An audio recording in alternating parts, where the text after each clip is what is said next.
Wildfires. Wildfires. In California again. Listen, man. People got to learn their lesson. Elections have consequences, dog. You got to make sure that the people that you voting in are doing the right thing, man. We got to stop this right now. Let's get into this. I'm super inspired. She took time out of her already busy schedule to tell us about her vision for the department's future, one that includes a 3-year strategic plan to increase diversity. People ask me, well, what number are you looking for? I say, I'm not looking for a number. It's never enough. Out of 3,300 city firefighters, only 115 are women right now. She's already looking at ways to change that. Hold on one second. We about to get to the bottom of this, ladies and gentlemen. This don't make no sense whatsoever. Welcome to the Dark Waters channel, where we explore mysteries, figure out the truth, dive into politics, and anything else you want to know about. That's what we doing over here, baby. Let's go. Now, y'all know I don't normally do videos on natural disasters, but I'm going to change that protocol just for a moment, because I think it's important that we talk about this from a political perspective. Elections have consequences, ladies and gentlemen. And in the environment in which we live right now, the consequences are being seen every day.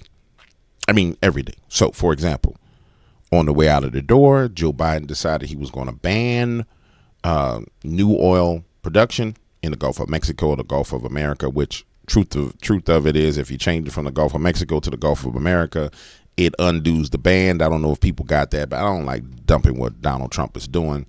He banned it in the Gulf of Mexico. Well, it ain't the Gulf of Mexico no more if it becomes the Gulf of America. But nonetheless, I've been trying to tell y'all the dude is a genius, but nobody listened to the one and only Stinkonian.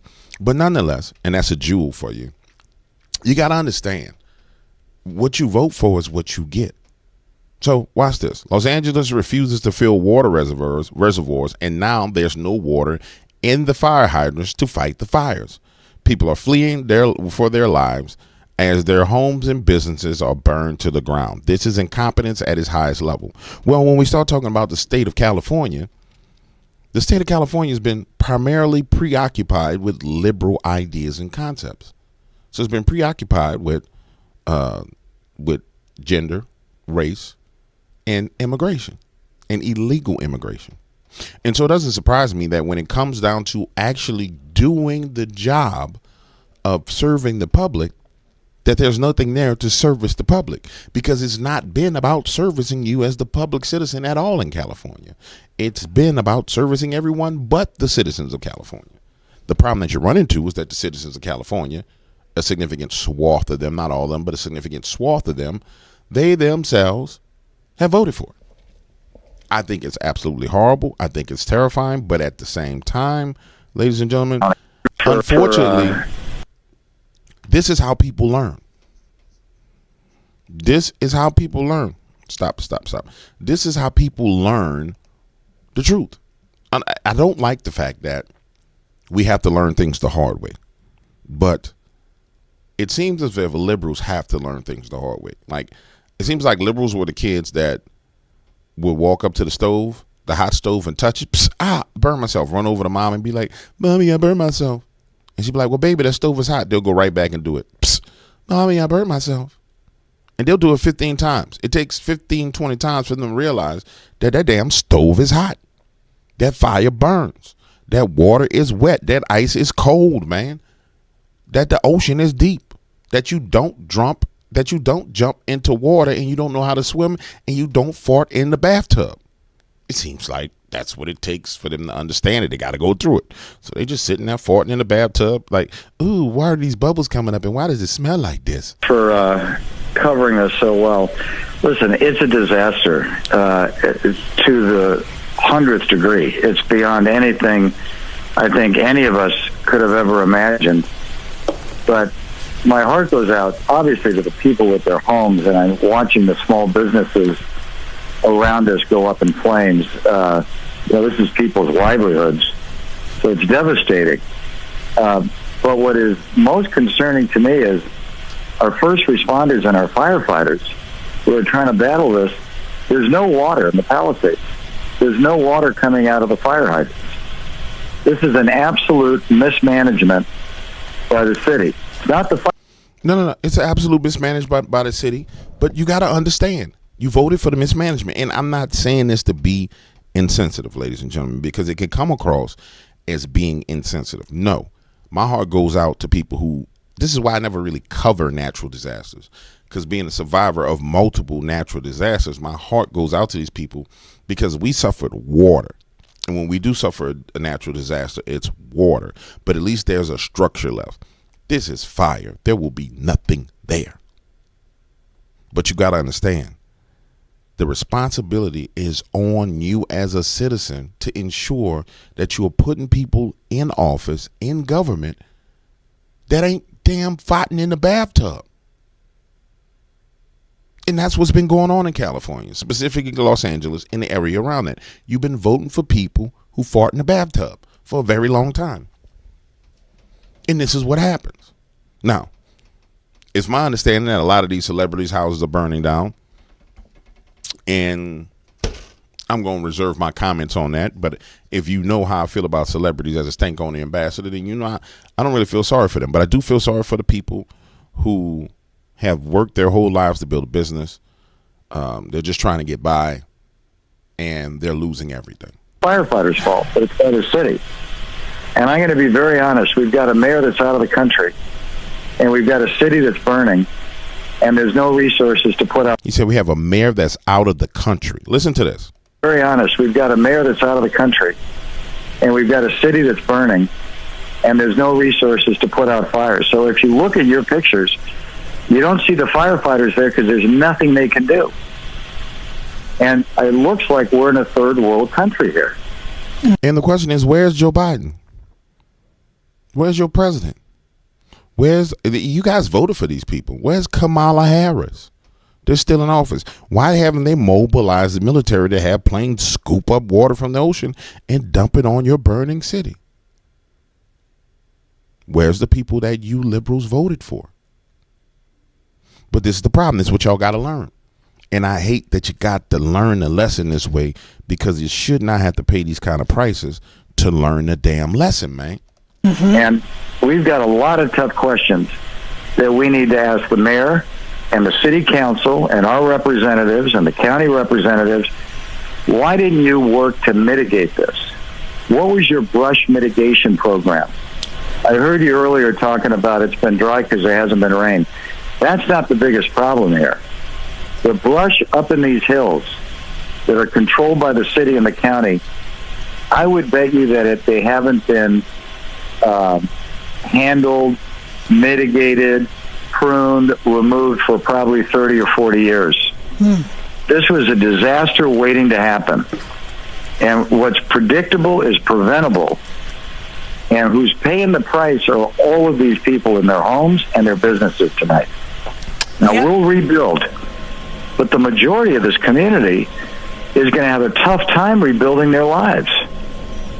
And again, if you don't have water, you can't put out fires. And I'm going to spend a lot of time in the coming days and weeks and months asking some really tough questions, and I hope all of you and the press do the same and start holding our officials accountable. Now, here's the thing. Here's what I need you to understand. Ain't nobody finna hold nobody accountable in California. You haven't held anybody accountable for the Tres Aragua gangs that have taken over. You haven't held anybody accountable for the high crime in places like Oakland and the raid, the gangs on the streets and people doing street racing. You haven't held anybody accountable for anything at all. You haven't held your governor accountable. You haven't held your ex-lieutenant, whatever the hell Kamala Harris was when she was there. I think she was attorney general. Nobody's been held accountable in California politics. And this is what I need you to understand. Symbolically, ladies and gentlemen, California burning and Los Angeles, the area around Los Angeles burning is symbolic of what the hell would have happened to America had this election gone the other way. It's symbolic of what the hell would happen to America. This is what liberal policies does. And I haven't went any deeper, but I guarantee you, I'm willing to bet you if I just scroll around, we're going to find out that there's some kind of woman fire department head or some stupid DEI foolishness where it was like, oh, we need to appoint this person because of this quota, as opposed to finding some seasoned, griddled, hardcore fireman who was trapped in fires and crawled out with a baby on his back and understands everything. I guarantee you it's going to be the damn problem, because it's the problem everywhere right now.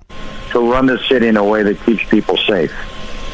You are listening to Rick Caruso, of course, businessman and developer, and this is a live look from near his property in the Palisades Village.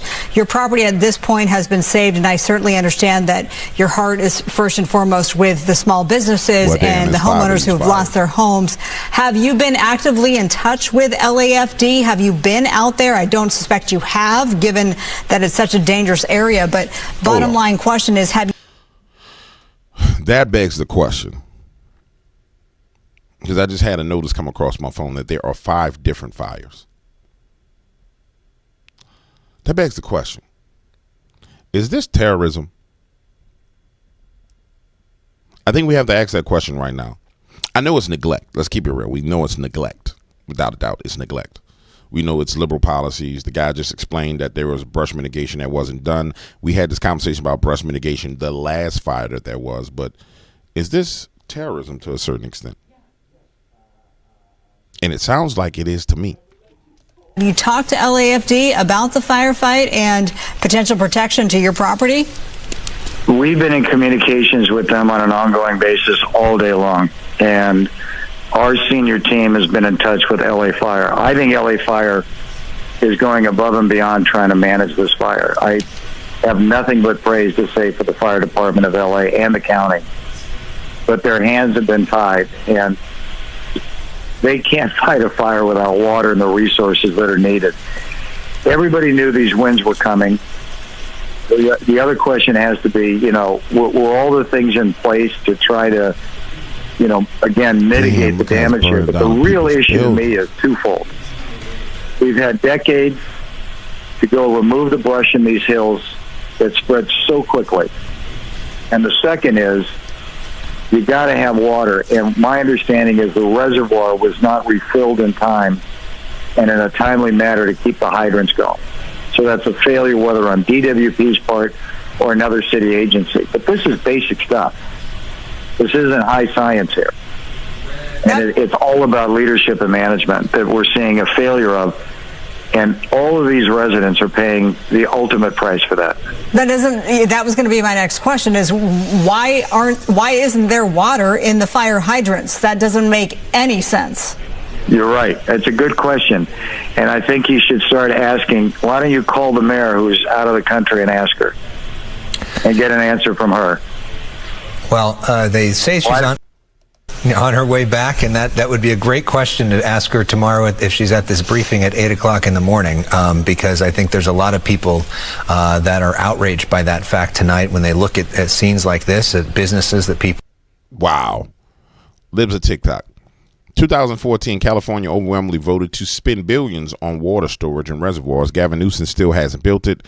Now, no water is coming out of the fire hydrants. I guarantee you, their money was diverted to take care of illegal aliens. How much you won't bet that their money, that $7.5 billion, was diverted to house and take care of illegals?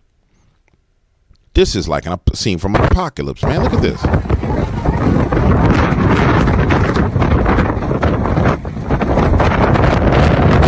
Hospital patients being evacuated on foot last night. Wow.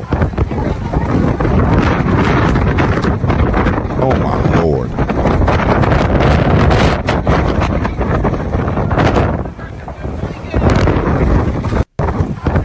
Man, this is horrific. Johnny Maga. Just 4 months ago in LA County, Trump spoke about the need for California to send more water downstate. You have so much water, you could revert water up to the hills, into the hills where you have all the dead forests, and then land will be damp and you stop most of these horrible fires. And you have so much water, and all those fields that are right now barren, the farmers would have all the water they needed.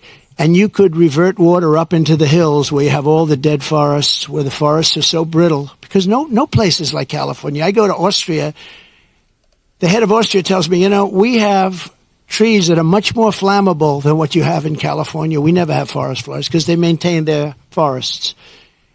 And you have all that water that could be used as water, what they call water flow, where where the land would be damp. And you'd stop many of these horrible fires that are costing billions and billions of dollars by the federal government, etc. So one thing I'm going to do for California, vote for me, California. I'm going to give you safety. I'm going to give you a great border. And I'm going to give you more water than almost anybody has. And the farmers up north are going to be able to use 100% of their land, not 1% of their land. And you have Wow, guys. Wow.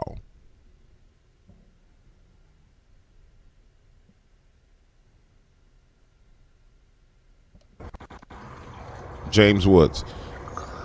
I took this last night from our beautiful little home in the Palisades. Now all the fire alarms are going off at once remotely.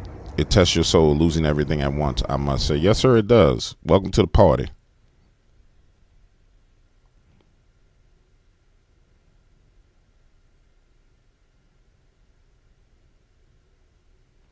There it is. I figured that's what it had to be.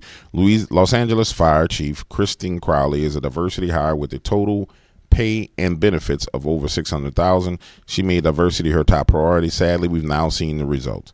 I mean, it's the same thing over and over again, right bro. now. She's already looking at ways to change that.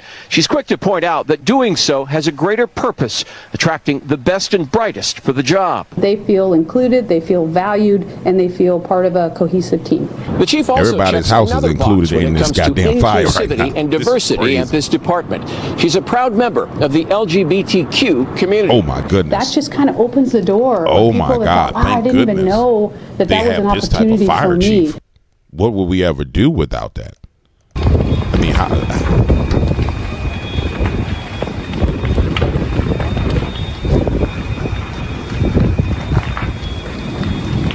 Let me tell y'all something, and I want to be clear with you, because everybody will make it seem like, and here it is, everybody want to make it seem like when you just tell the truth, you being harsh. For example, if there's a female fire chief that's a full-on dog, I'm talking about she been in the mud and earned the position. Don't matter what color, don't matter what gender, don't matter what sexuality. That person should have the job. They should be competent. And see, the issue that we run into now is an issue of competence. But everybody won't make it about something else. It's issues of having competent people in place to handle the job. Nobody cares about anything else about your life other than the fact that you can get the damn job done. And see, what happens is when you create these scenarios where there's these massive failures like this one, it does more damage to whatever community the person is associated with. So the damage that's just been done to the LGBTQ community because of the failure of this fire chief, the public failure, is more damage than that community probably will ever see in its lifetime. Because of failure. Failure is what does damage. And so 6 months from now, we all be looking back on this, and they'll be doing a assessment of the situation, and people start trying to say it was racism, it was sexism, it was whatever you call it, whatever phobia it is, but it's failure. That's what it boils down to. People failing at their jobs. And that failure affecting the livelihoods of everybody else. Stop failing. Don't set people up for failure. We got to win, dog. Like when you, for example, you think about California, you think about the brush and how that should have been mitigated and managed. The win was mitigating this before it started. The way you win is, okay, we got all this brush that's dried up. Somebody need to get in here and cut this out and tear this out so we won't have a fire. Or if we have a fire, we can control how far the fire jumps. Or we need to keep this land moist. That's the win. The win happens before the disaster. And you need to have a competent person who sees what's happening and they know what to do. And let's say somebody say, well, you know, the Los Angeles fire chief, she didn't have nothing to do with that. Absolutely. She may not have had anything to do with it. But I can tell you what, a competent fire chief would have sat there and said, hold on. Before I take this job, talk to me about the brush mitigation protocol that you got going on, because you know the risk involved. So you can say, hold on, before you put me in this position and set me up for failure, and I just look like a damn retard, like I fought in the bathtub, talk to me about what the brush mitigation is. What's our plan for this? Well, we don't have a plan. We work. No, I'm not taking this job. I'm not taking this job. And so now it gets down to the level of personal responsibility. And you sitting there saying, okay, I'm not about to take this L for you, because I have a mindset of I'm a professional and I know what needs to be done and I'm competent. Competence is not doing something that you know is going to lead to failure. Not even walking into a door shows how mentally competent you are. Some doors you don't walk into. So we're talking about incompetence all the way around.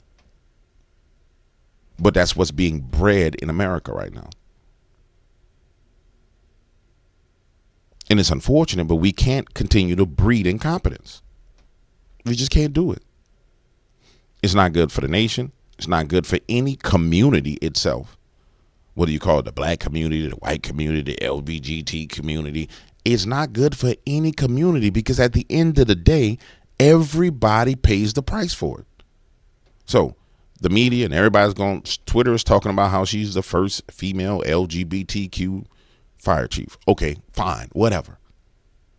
The point is, everybody's paying a price. She's paying the price. The citizens of Los Angeles are paying a price. The taxpayers of the state of California are going to pay a price.